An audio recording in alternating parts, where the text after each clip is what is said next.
Hey guys, welcome back and happy Friday. All right, guys, we're back with some Erika Girardi news. Well, actually her husband, Tom Girardi, and it looks like the State Bar is not playing. According to Radar Online, the Real Housewives of Beverly Hills star Erika Jayne's husband, Tom Girardi, well, his financial records are being sought out by the State Bar.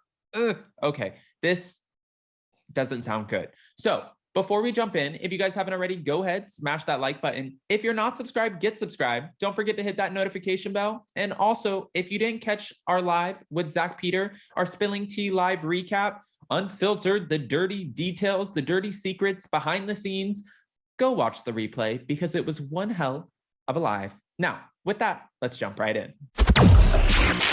It's time for all your binge-worthy pop culture news. Welcome to Up and Adam. All right, guys, so according to Radar Online, the State Bar of California has ramped up its investigation into allegations of the husband of the Real Housewives star, Erika Jayne, and was able to use its power to influence the State Bar. They're saying that he was able to use his power to influence the State Bar. In January, the State Bar Association announced that it hired an outside law firm to investigate itself.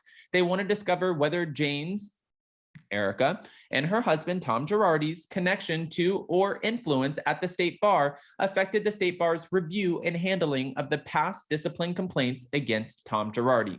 According to court documents obtained by Radar, the investigation into Tom Girardi has started moving full steam ahead. As RadarOnline.com previously reported back in 2020, Tom Girardi and his now defunct law firm, Girardi Keese, they were forced into a Chapter 7 bankruptcy by his creditors, which we all know, we've talked about this plenty of times. The once respected lawyer, and we know this too, was accused by his former clients of failing to pay out millions of dollars in court settlements that he secured. His alleged victims include orphans, widows, and a fire burn victim who lost his girlfriend in a gas explosion.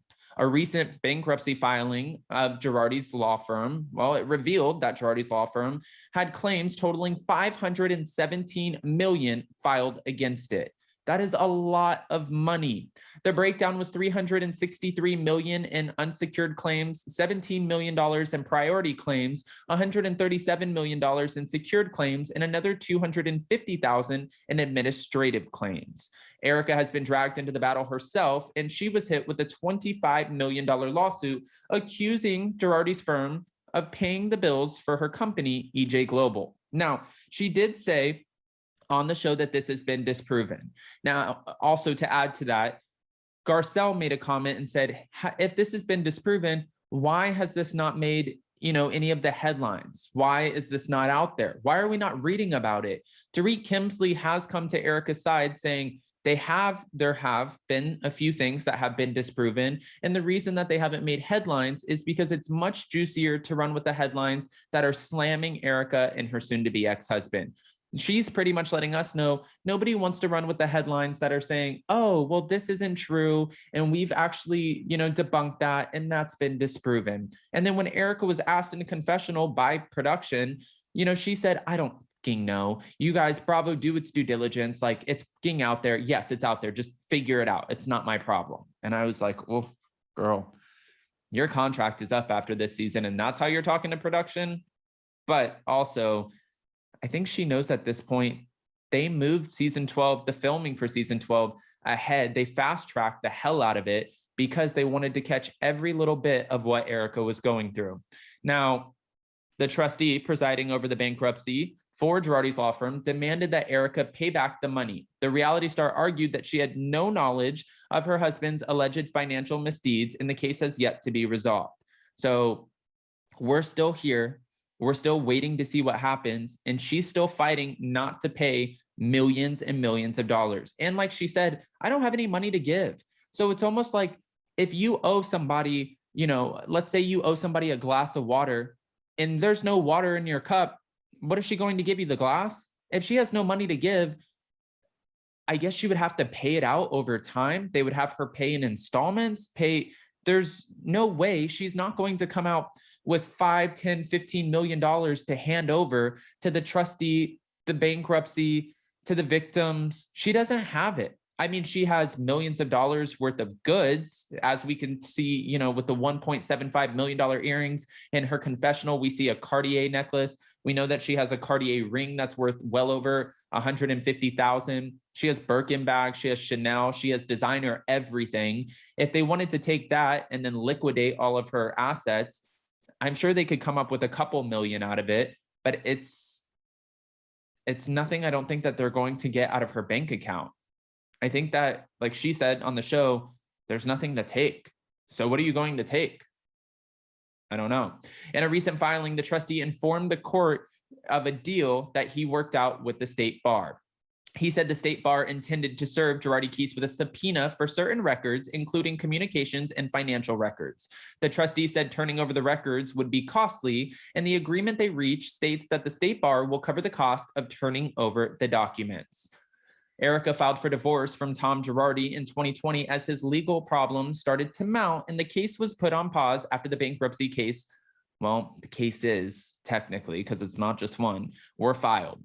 For his part, Girardi has been disbarred and was moved into a senior assisted living facility in a location in Burbank, and his family claimed that he was diagnosed with dementia. Now, Erika has said that she's had a couple of conversations with Tom Girardi, and she said that he'll call from time to time, and that when he does, he doesn't even know who he's talking to on the phone. And she said most of the conversations don't last more than 10 seconds. She said that she's still mourning the loss of this relationship, but how could you not be? Because she was married to him for well over 20 years. She said the holidays are hard. It's hard to think about everything that they had together. Now it's all gone, and she's navigating life as a single woman. This is, I mean, I can see where that would be hard.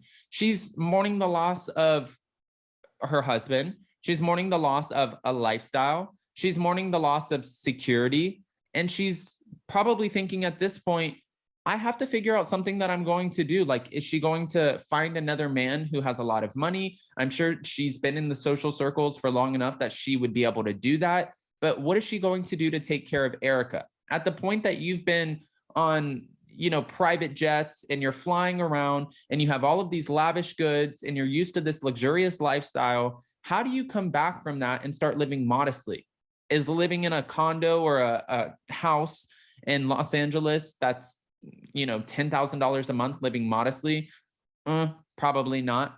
But I'm sure she's paying that off with her Real Housewives of Beverly Hills salary, along with the retainer for her attorneys. When she said she doesn't have a lot left, being the money, I'm sure she probably doesn't. I'm going to take her word for that one. But we still want to see her speak on behalf of the victims, and we really haven't heard much about that.